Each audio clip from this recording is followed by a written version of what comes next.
No niin, eli tässä tämän haasteen kysymykset. 1.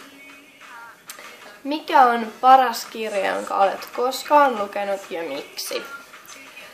No, mulla on nyt tää tällainen homma, että kun mä en ikinä edes muista, mitä mä oon lukenut, niin kuin mitään parin vuoden takaisin ainakaan, niin niin mulla on sit niinku suosikki aina se, varmaankin mikä mä oon viimeisenä lukenut, jos se on ollut hyvä kirja. Että ja näin mä nyt huonoja kirjoja luekaan, että jos mä en tykkää jostain kirjasta, niin mä lopetan sen ekan 20 sivun jälkeen silleen, että jos se siinä heti rupeaa tapahtumaan, niin mulle riittää. Että mä tykkään lukea semmosia tosi nopeatempoisia, sellaisia, mistä tapahtuu koko ajan jotain, ettei tule niinku tylsää. Mä tykkään lukea sellaisia kirjoja. Että varmaan paras nyt on sitten noin Hunger Gamesit. Ne on tosi nopeatempoisia, älyhyviä. Niin ne on nyt mun lemppareita tällä hetkellä. Miten piristät itseäsi pahan päivän yllättäessä? Suklaalla. Jos mulla on paha päivä, niin sitten mä syön suklaalla. Se on ihan todistettu juttu, että se auttaa. Suklaa auttaa aina. Näin on. Jos sinulla olisi pakko lähteä vapaaehtoistyöhön, mihin maahan lähtisit ja mitä tekemään? Mä en ole hirveästi ikinä miettinyt mitään vapaaehtoishommia, mutta jos nyt olisi ihan pakko lähteä johonkin, niin mä lähtisin... No ekana nyt tulee tehty mieleen just joku Afrikka ja Afrikassa nälkää näkevät pienet lapset ja tommoset, niin enköhän mä johonkin lähtisi auttamaan lapsia, koska lapset lähellä sydäntä ja varmaan mulla on eniten tommosesta vapaaehtoishommista, niin olisi niinku hyötyä, siis eniten musta olisi hyötyä jossakin lasten kanssa, kun mulla on lapsista aika eniten kokemusta.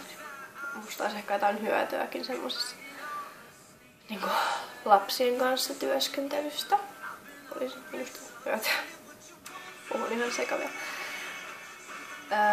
Mitkä ominaisuudet tekevät mielestäsi ihmisestä viehättävän?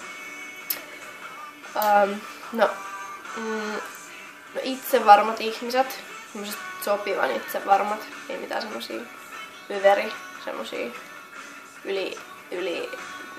ylimielisiä.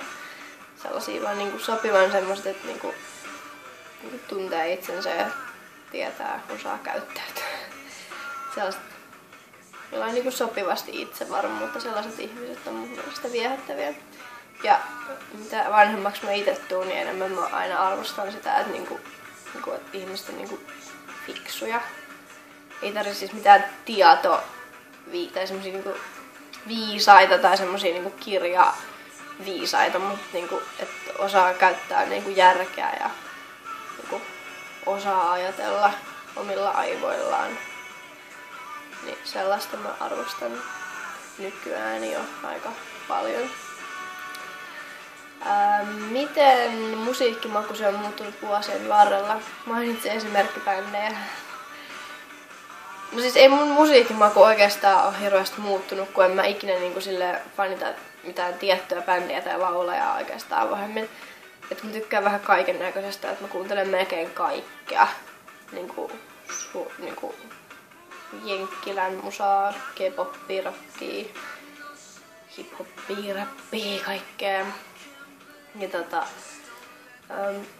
Ja nyt se tuleekin tosta myöhemmin seuraavassa kysymyksessä, mutta joo, yläasteella fanitin erästä bändiä aika intohimoisesti. Jos se tulee tossa toisessa kysymyksessä, mä en vielä käy sitä avautumaan. Joo, niin ei hirveästi muuttunut. Mun sama kuin pysyy aika paljon samana vuodesta toiseen. Kaikki menee. Kerro tähän joku satunnainen ja random hauska muisto. Mä koitin tätä miettiä, mutta sit kun mulla on ihan älyttömästi kaikkea tommoista hauskaa settiä jos kavereista ja kavereiden kanssa tehdyistä jutuista, mutta en mä nyt tiedä tästä niinku, jos mä käyn miettii tälleen, että no hitto mikä nyt on hauskaa, niin en mä nyt muista. Ei mulla tässä just taas heti mieleen mitään. Mut sitten just yksi juttu oli yksi päivä tossa niinku sillä pinnalla. Nyt tuli siitä mieleen, niin mä nyt nappasin sen, eli oltiin, olikohan se viime joku vuosi sitten talvella, kun lähdettiin, oltiin mun porukoitten ja sitten hyvän ystäväni kanssa niin laivalla Tallinnan risteilyllä.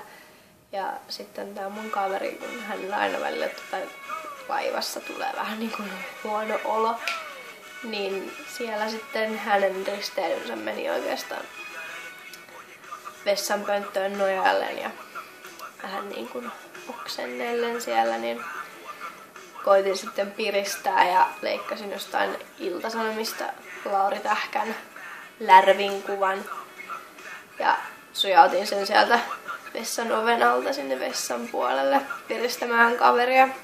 En kyllä tiedä, että piristikö se oikeastaan vai tuliko siitä Lauri Tähkän lärvistä vielä pahempi olo, mutta se oli aika hauska ja hyvin random juttu.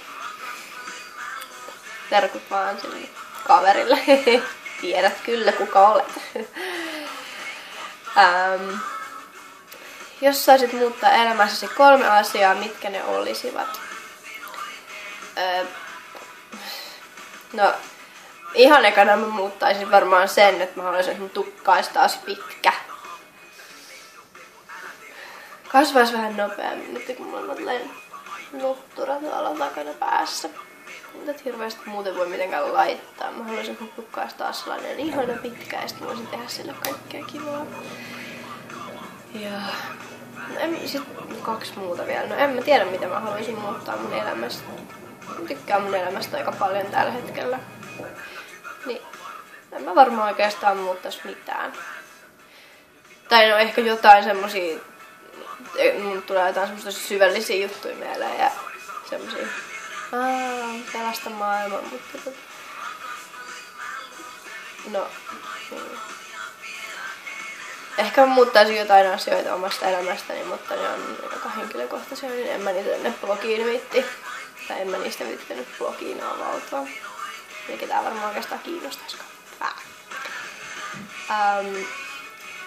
Oletko koskaan fanittanut mitään ilman, että olet kehdannut puhua sitä ääneen tai myöntää pitäväsi kyseisestä asiasta? Tässä tulee nyt tämä yläasteen bändijuttu. Ja siis joo, en ole, mä oikeastaan ikinä niinku salaillut mitään fanittamisia, mutta en mä niin mikään Die Hard fani ikinä ole mistään ollut, paitsi yläasteella sitten Tokyo Hotel-bändiä fanitin aika rankasti. Että en mä sitä niinku salaillut, että se nyt ei sinänsä tähän kysymykseen, mutta kyllä mä sitä fanitin ihan niinku silleen, niinku, kyllä kaikki siitä tiesi. Et en mulla ollut mitään syytä sitä salailla, vaikka olisi ehkä pitänytkin. Mutta joo, kyllä mä siitä sain silloin kuulla. Mut kun mä kuulin joku Tokyo Hotel paita päällä ja käteen oli tussattu tohon noin aina Tokyo Hotel ja oli mulla joku Tokyo Hotel laukkukin. Et kyllä mä ihan niin silleen siellä avoimesti fanitin ja kyllä mä siitä sain kuulla, mutta ei mua oikeastaan kiinnostanut. Mitä väliä, mitä muuta ajattelee, mitä mä kuuntelin. Jos mä oon itse tyytyväinen, niin mitä väliä. Enemmän se määrittelee muita ihmisiä, jos ne nauraa mun musiikkimaalle kuin niinku mua itseäni. Eiks niin? Ja mun mielestä kenenkään pitäisi ikinä niinku salailla, mistä tykkää. Ihan pitää avoimesti vaan olla. Suosittelen. Minkälainen oli ensimmäinen suudelmasi? Se oli ihan jees. Tästä enempää. Se oli joskus ekalla luokalla ensimmäisen ihastuksen kanssa. Tällainen kiva kielari. Se oli ihan jees. Varmaan olisi voinut olla miljoona kertaa pahempikin. Se oli kiva. Mikä on epämiellyttävintä, mitä tiedät? No idiootit ihmiset. Semmoset tosi rasittavat ihmiset, semmoset niinku, jotka et tajuu niinku, tai tajuu mistään mitään, on semmosia hiton ääliöitä. Sellaiset ihmiset on tosi epämiellyttäviä. Joo, en käy nyt enempää avautumaan, mä käyn ärsyttää, kun mietinkin semmosia ihmisiä, jotka on tosi semmosia, idiootteja. Ja okei, joo, no epämiellyttävintä on myös ampiaiset. Hyi, ampiaiset on ihan kauheata. Vihaan. Tänään just täällä on ollut niin hyvät ilmat ja hostit on pitänyt noita ikkunoita auki. Niin, ja mä olin tuolla keittiössä, niin kävi joku surisemaan siellä ja sitten mä näin ampparin siellä. Ja enkä mä voinut jättää sit sinne niinku pyörisemään, koska sit mä olisin koko ajan tiedostanut, että siellä alakerrassa on ampiainen ja kohta voi lentää vaikka sinne yläkertaan mun huoneeseen. Ja sit mä olisin vaan panikoinut koko ajan. Niin mä tapoin sen. Otin ihan älyttömän läjän paperin ja läntäsin siihen päälle ja sit mä vaan hakkasin sit. Hyi, kauheeta.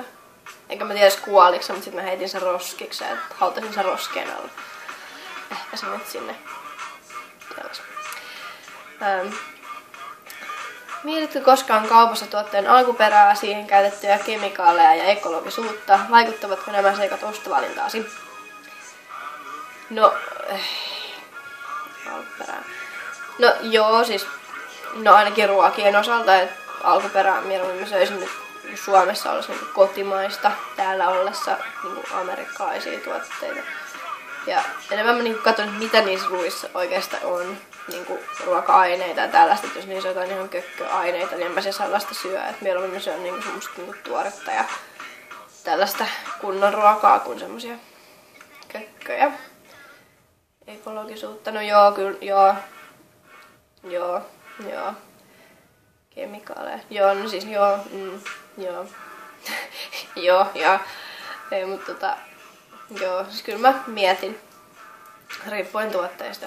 Mut sitten taas alkuperää, jos mä ostan vaatteita, niin jos niissä lukee Made in China tai jotain tällaisia, niin ei ne oikeastaan vaikuta mun ostopäätöksiin mitenkään, että joo. Ruokien osalta siis juu.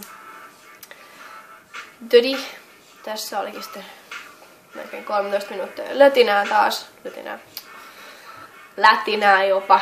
Niin riittää tältä osin. Ja sitten tiedän nyt kummin päin mä laitan nämä kysymykset vastaukset ensin vain ne faktat, mutta jommin päin. Tässä oli nämä vastaukset näihin kysymyksiin ja haasteen.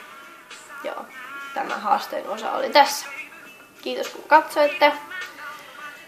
Hei hei!